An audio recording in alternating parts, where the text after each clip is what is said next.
മറ്റുള്ളവരെ എപ്പോഴും തമാശകൾ പറഞ്ഞ് ചിരിപ്പിക്കുന്ന ഒരാൾ പെട്ടെന്ന് ഒരു ദിവസം സങ്കടം സഹിക്കാൻ കഴിയാതെ തകർന്നു പോയാൽ എങ്ങനെയിരിക്കും? അതെ, മലയാളികളെ മുഴുവൻ കുടുകുട ചിരിപ്പിച്ച നമ്മുടെ സ്വന്തം രമേഷ് പിഷാരടി ഇന്ന് വലിയൊരു മാനസിക വിഷമത്തിലാണ്. ഒരുപക്ഷെ തൻ്റെ സിനിമാ ജീവിതത്തിൽ അദ്ദേഹം നേരിടുന്ന ഏറ്റവും വലിയ പ്രതിസന്ധിയിലൂടെയാണ് അദ്ദേഹം ഇപ്പോൾ കടന്നു പോകുന്നത്. സിനിമാ രംഗത്തു നിന്നും രാഷ്ട്രീയ രംഗത്തേക്ക് കടന്നു വന്ന ഒരാൾ എന്ന നിലയിൽ ഏറ്റവും കൂടുതൽ സന്തോഷിക്കേണ്ട ഒരു സമയത്താണ് ഇത്തരത്തിലുള്ള ഒരു വലിയ പ്രതിസന്ധി ഈ പുള്ളിക്കാരനെ തേടിയെത്തിയത്. എന്താണ് പിഷാരടിയെ ഇത്രത്തോളം തകർത്തു കളഞ്ഞത്? നമുക്കറിയാം, താരസംഘടനയായ അമ്മയിൽ കഴിഞ്ഞ കുറച്ച് ദിവസങ്ങളായി നടക്കുന്ന പൊട്ടിത്തെറികൾ. ശ്വേതാ മേനോൻ പ്രസിഡന്റ് സ്ഥാനം രാജിവെച്ചു എന്ന് കേട്ടപാടെ അടിയന്തരമായി രൂപീകരിച്ച അഡ്ഹോക് കമ്മിറ്റിയുടെ കൺവീനർ പദവിയിലേക്ക് വലിയ ആവേശത്തോടെയാണ് പിഷാരടി കയറിയിരുന്നത്. MLA ആയി വിജയിച്ചതിന് പിന്നാലെ സിനിമാ സംഘടനയുടെ തലപ്പത്തേക്ക് കൂടി വരിക എന്നുള്ളത് വലിയൊരു നേട്ടം തന്നെയാണ്. സിനിമയിലെ മുതിർന്ന ആളുകൾക്കിടയിൽ തിളങ്ങി നിൽക്കാനുള്ള വമ്പൻ അവസരം. എന്നാൽ ഞാൻ രാജിവെച്ചിട്ടില്ല, ആ അഡ്ഹോക് കമ്മിറ്റിക്ക് യാതൊരു വിലയുമില്ല എന്ന് പറഞ്ഞ് ശ്വേത നേരെ കോടതിയിൽ പോയി സ്റ്റേ വാങ്ങിച്ചതോടെ പിഷാരടിക്ക് ആ കസേരയിൽ നിന്ന് നാണം കെട്ട് ഇറങ്ങേണ്ടി വന്നു. ഒരുപാട് പ്രതീക്ഷിച്ച് കയറിയിരുന്ന ഒരു സ്ഥാനത്ത് നിന്നും 2 ദിവസത്തിനുള്ളിൽ താഴേക്ക് വീഴേണ്ട ഒരു സാഹചര്യമുണ്ടായി എന്നുള്ളതാണോ പിഷാരടിയെ തകർത്തു കളഞ്ഞത്? അല്ല. ആ കസേര പോയത് കൊണ്ടൊന്നുമല്ല പിഷാരടി ഇത്രത്തോളം തകർന്നു പോയത് എന്ന കാര്യമാണ് നിങ്ങൾ ആദ്യം മനസ്സിലാക്കേണ്ടത്. ശ്വേതാ മേനോൻ കാത്തുവച്ച ഏറ്റവും വലിയ ബോംബ് പൊട്ടിയത് അതിന് ശേഷമാണ്. ഒരു സുഹൃത്തെന്ന നിലയിൽ, ഒരു മധ്യസ്ഥൻ എന്ന നിലയിൽ പിഷാരടി ശ്വേതാ മേനോനുമായി ഫോണിലൂടെ സംസാരിച്ച കാര്യങ്ങൾ നാടാകെ പാട്ടായി. ഒരിക്കലും പുറത്തു പോകില്ല എന്ന് പിഷാരടി കരുതിയിരുന്ന ഒരു ഫോൺ സംഭാഷണമായിരുന്നു അതെന്നുള്ളതാണ് യാഥാർത്ഥ്യം. ആ ഫോൺ കോളിൽ എന്തെങ്കിലും ഉണ്ടോ എന്ന് ചോദിച്ചാൽ, ഒരു സുഹൃത്ത് മറ്റൊരു സുഹൃത്തിനോട് സംസാരിക്കുന്ന ചില കാര്യങ്ങൾ. ആ സുഹൃത്തിനോട് അമിതമായി സ്വാതന്ത്ര്യമുള്ളതുകൊണ്ട് പുള്ളിക്കാരൻ കാര്യങ്ങൾ പറയുന്നു, തിരിച്ച് അദ്ദേഹം എന്താണ് ഉദ്ദേശിച്ചത് എന്ന് മനസ്സിലാകുന്നില്ല എന്ന് തിരിച്ചു പറയുന്നു. പുള്ളിക്കാരത്തി അത് എടുത്തു ചോദിക്കുന്നു.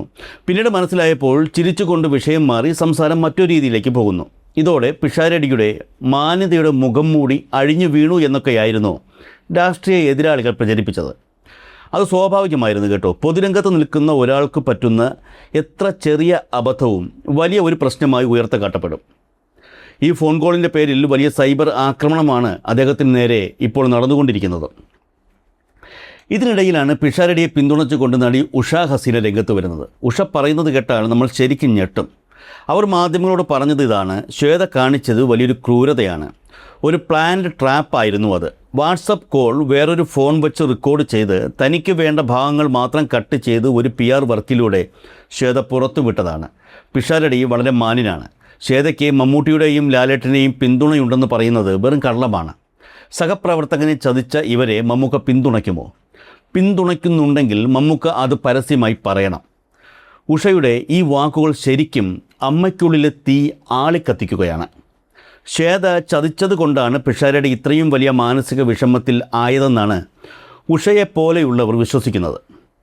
ഈ കഥകളും പ്രശ്നങ്ങളും എല്ലാം കണ്ടുകൊണ്ടിരിക്കുന്ന നമ്മളെപ്പോലുള്ളവരിൽ ഭൂരിപക്ഷവും പേരും അങ്ങനെ തന്നെയാണ് വിചാരിക്കുന്നതും.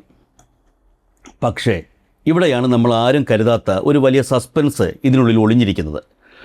ഉഷ ഹസീന പറഞ്ഞതുപോലെ ശ്വേതാ മേനോൻ കൊടുത്ത ആ 8ൻ്റെ പണി കൊണ്ടാണോ പിഷാരടി ശരിക്കും ഇത്രത്തോളം തകർന്നു പോയത്? വെറുമൊരു ഓഡിയോ പുറത്തു വന്നതോ കുറച്ചുപേർ സൈബർ ആക്രമണം നടത്തിയതോ ആണോ അദ്ദേഹത്തിൻ്റെ സങ്കടത്തിന് കാരണം? ആ ഓഡിയോ കേട്ടവർക്ക് മനസ്സിലാകും 2 കൂട്ടുകാർ തമ്മിൽ സംസാരിക്കുന്ന കാര്യങ്ങൾ. ആ സംസാരത്തിനിടയിൽ ഒരിക്കൽ പോലും പിഷാരടി എന്നോട് ഇങ്ങനെ സംസാരിക്കരുത് എന്ന് ശ്വേത പറയുന്നില്ല. അപ്പോൾ അതായത് പിഷാരടിയുടെ ആ സംസാരത്തിനോട് ശ്വേതയ്ക്കും പ്രശ്നമില്ലായിരുന്നു എന്ന് തന്നെയാണ്. അല്ലെങ്കിൽ തന്നെ അവർ സ്ഥിരം സംസാരിക്കുന്ന ആൾക്കാരാകുമ്പോൾ ഇത്തരത്തിലുള്ള കാര്യങ്ങളൊക്കെ സ്വാഭാവികമായും ആ സംസാരത്തിനിടയിൽ കടന്നു വരും. അപ്പോൾ ഈ പറയുന്ന പിഷാരടിയുടെ മാനസിക വിഷമത്തിന് കാരണം അതല്ല എന്ന് നമുക്ക് ഉറപ്പിച്ചു പറയാൻ കഴിയും. ആലോചിച്ച് നോക്കൂ, നിയമസഭാ തിരഞ്ഞെടുപ്പിൽ പാലക്കാട് പോയി മത്സരിച്ച ആളാണ് പിഷാരടി. എന്ത് വലിയ രാഷ്ട്രീയ വിമർശനങ്ങളെയും അധിക്ഷേപങ്ങളെയും വേദികളിൽ വെച്ച് ഒരു ചിരി കൊണ്ട് നേരിടുന്ന, കൗണ്ടറുകൾ അടിച്ചു പരത്തുന്ന പിഷാരടി വെറുമൊരു റെക്കോർഡിംഗ് കണ്ടാൽ തകർന്നു പോകുമോ? ഒരിക്കലുമില്ല. പിഷാരടിയുടെ ഈ വലിയ തകർച്ചയ്ക്ക് കാരണം ശ്വേതാ മേനോൻ കൊടുത്ത ആ പണിയല്ല, മറിച്ച് മറ്റൊന്നാണ്. അദ്ദേഹം ഇപ്പോൾ അനുഭവിക്കുന്നത് മറ്റൊരു വലിയ വേദനയാണ്. ഒരുപക്ഷെ പിഷാരടിക്ക് തൻ്റെ ജീവിതത്തിൽ ഒരിക്കലും സഹിക്കാൻ കഴിയാത്ത വലിയൊരു നഷ്ടം. എന്താണെന്നല്ലേ പറയാം. ആ യഥാർത്ഥ കാരണം എന്താണെന്ന് അറിയണമെങ്കിൽ നമ്മൾ വീണ്ടും ആ പഴയ പാലക്കാട് തിരഞ്ഞെടുപ്പിലേക്ക് തന്നെ ഒന്ന് തിരിഞ്ഞു നോക്കണം. അവിടെ മത്സരിക്കാൻ പോയപ്പോൾ പിഷാരടി ജനങ്ങളോട് പറഞ്ഞതെന്താണ്? ഞാൻ മമ്മൂക്കയെ അവിടെ കൊണ്ടുവരും. ഞാൻ അദ്ദേഹത്തിൻ്റെ അനുഗ്രഹം വാങ്ങിയാണ് മത്സരിക്കാൻ വന്നത്. ഞങ്ങൾ ദിവസവും ഫോണിൽ സംസാരിക്കാറുണ്ട്. അതായത് തൻ്റെ രാഷ്ട്രീയ സിനിമാ ജീവിതത്തിൻ്റെ ഏറ്റവും വലിയ പിൻബലം സാക്ഷാൽ മമ്മൂട്ടിയാണെന്ന് അദ്ദേഹം ലോകത്തെ കാണിച്ചു. മമ്മൂട്ടിയുടെ വീട്ടിലെ സ്ഥിരം സന്ദർശകൻ, മമ്മൂട്ടിയുടെ സ്വന്തം ആൾ, ഷാഡോ, ഇതാണ് പിഷാരടി നാട് മുഴുവൻ ഉണ്ടാക്കിയെടുത്ത ഇമേജ്. മമ്മൂട്ടിയുടെ ആ സൽപ്പേരും അദ്ദേഹത്തോടുള്ള സാമീപ്യവും ഉപയോഗിച്ചാണ് പിഷാരടി പലയിടത്തും ഷൈൻ ചെയ്തിരുന്നത്. മമ്മൂട്ടിയുടെ സ്വന്തം ആളാണെന്നുള്ള ഒരു പരിഗണന മിക്കവാറുമുള്ള എല്ലാ സിനിമാ പ്രവർത്തകരും പിഷാരടിക്ക് നൽകിയിരുന്നു. എന്തിനു പറയുന്നു, തൻ്റെ തെരഞ്ഞെടുപ്പ് പ്രചരണങ്ങളിൽ പോലും ഈ പറയുന്ന മമ്മൂട്ടിയെ അത്യാവശ്യം ഉപയോഗിക്കുവാൻ പിഷാരടിക്ക് സാധിച്ചു. മമ്മൂട്ടിയെ ഞാൻ പാലക്കാട് കൊണ്ടുവരും, മമ്മൂട്ടിയോട് ഞാൻ സംസാരിക്കാറുണ്ട് എന്നൊക്കെ പിഷാരടി പറഞ്ഞത് ഇതിൻ്റെ ഭാഗമായി തന്നെ കണക്ക് കൂട്ടണം. എന്നാൽ സിനിമാ ലോകത്തെ അണിയറകളിൽ നിന്ന് ഇപ്പോൾ പുറത്തു വരുന്ന നമ്മളെ എല്ലാവരെയും ഞെട്ടിക്കുന്ന ആ രഹസ്യം ഇതാണ്. രമേഷ് പിഷാരടി ഇപ്പോൾ മാനസികമായി തകർന്നു പോകാൻ കാരണം മറ്റാരുമല്ല, സാക്ഷാൽ മമ്മൂട്ടി തന്നെയാണ്. അതെ, നിങ്ങൾ കേട്ടത് സത്യമാണ്. രമേഷ് പിഷാരടിയുമായുള്ള എല്ലാ സൗഹൃദവും മമ്മൂക്ക അവസാനിപ്പിച്ചു എന്നാണ് അറിയാൻ കഴിയുന്നത്. എന്തുകൊണ്ടായിരിക്കും മമ്മൂക്ക ഇത്രയും കടുത്ത ഒരു തീരുമാനമെടുത്തത്? ഈ കോൺഗ്രസ് പ്രവർത്തകരൊക്കെ രമേഷ് പിഷാരടി ശ്വേതാ മേനോനുമായി ഫോൺ വിളിച്ച് സംസാരിച്ചത് വളരെ ചെറിയ കാര്യമല്ലേ എന്ന് പറയുന്നുണ്ടെങ്കിലും സിനിമാ ലോകത്ത് കാര്യങ്ങൾ അങ്ങനെയല്ല.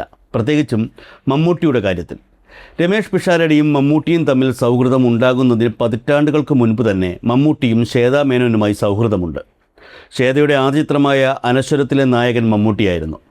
പാലേരി മാണിക്യം സിനിമയിലൊക്കെ ഒരു നടനെന്നും നടിയെന്നും നിലയിൽ വളരെ മികച്ച ഒരു ബോണ്ടിങ് ആയിരുന്നു അവർ തമ്മിൽ ഉണ്ടായിരുന്നത്. മമ്മൂട്ടിയോട് മാത്രമല്ല, മോഹൻലാലിനോടും ഇപ്പോഴും വളരെ നല്ല സൗഹൃദം ശ്വേതാ മേനോൻ സൂക്ഷിക്കുന്നുണ്ട്. അമ്മ സംഘടനയിൽ കടുത്ത മത്സരം നടന്നപ്പോൾ നടൻ ദേവനെ പിന്തള്ളി ശ്വേതയ്ക്ക് അധ്യക്ഷ സ്ഥാനത്തേക്ക് എത്താൻ കഴിഞ്ഞതും രണ്ട് മഹാനടന്മാരുടെ പിന്തുണ ഉള്ളതുകൊണ്ട് തന്നെയാണ്. ഒന്ന് ആലോചിച്ച് നോക്കൂ, ജീവിതത്തിലും സിനിമയിലും സ്ത്രീകളെ ഇത്രയധികം ബഹുമാനിക്കുന്ന ഒരാളാണ് മമ്മൂട്ടി. സ്ത്രീകളോട് എങ്ങനെ പെരുമാറണമെന്ന് എക്കാലത്തും മലയാളികൾക്ക് മാതൃക കാണിച്ചു കൊടുത്ത നടൻ. അങ്ങനെയുള്ള മമ്മൂക്കയ്ക്ക് തൻ്റെ പേര് പറഞ്ഞു നടക്കുന്ന തൻ്റെ ഏറ്റവും അടുത്ത ആളായി അറിയപ്പെടുന്ന പിഷാരടി ഒരു സ്ത്രീയോട് ഫോണിലൂടെ സൗഹൃദത്തിൻ്റെ പേരിലായിരുന്നാലും ഇത്തരം ഒരു രീതിയിൽ സംസാരിച്ചത് ഒരിക്കലും അംഗീകരിക്കാൻ കഴിയാത്ത കാര്യമായിരുന്നു. പുറത്തു വരുന്ന വിവരങ്ങൾ അനുസരിച്ച് ശ്വേതാ മേനോൻ ഈ ഫോൺ കോൾ പുറത്തുവിടുന്നതിന് മുൻപ് ഇക്കാര്യം അമ്മയിലെ തന്നെ മുതിർന്ന നടന്മാരുമായി പങ്കുവച്ചിരുന്നു. സിനിമാ രംഗത്ത് നിൽക്കുന്ന ശ്വേത ഇവരുടെ ആരുടെയും പിന്തുണയില്ലാതെ ഇത്തരത്തിലുള്ള ഒരു ഫോൺ കോൾ പുറത്തുവിടുമെന്ന് ഒരിക്കലും നമുക്ക് ചിന്തിക്കാനും സാധിക്കില്ല. സത്യത്തിൽ ആ ഫോൺ കോൾ കേട്ടപ്പോൾ മമ്മൂട്ടി ശരിക്കും ഞെട്ടിപ്പോയി എന്നാണ് സിനിമാ രംഗത്തെ വിവരം. രമേഷ് പിഷാരടിയിൽ നിന്നും മമ്മൂട്ടി ഒരിക്കലും പ്രതീക്ഷിക്കാത്ത ഒന്നായിരുന്നു ആ ഫോൺ കോൾ എന്നാണ് മമ്മൂട്ടിയുമായി ബന്ധമുള്ളവർ നൽകുന്ന സൂചനകൾ.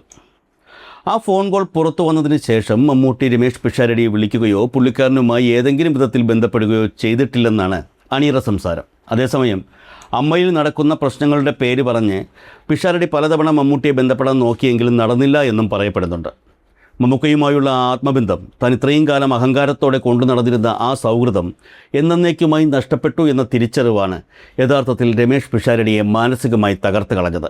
അല്ലാതെ ശ്വേതാ മേനോൻ്റെ റെക്കോർഡോ അതിലെ സൈബർ അറ്റാക്കോ അഡ്ഹോക് കമ്മിറ്റിയുടെ കസേര പോയതോ ഒന്നുമല്ല എന്നുള്ളതാണ് മനസ്സിലാക്കാൻ സാധിക്കുന്നത്.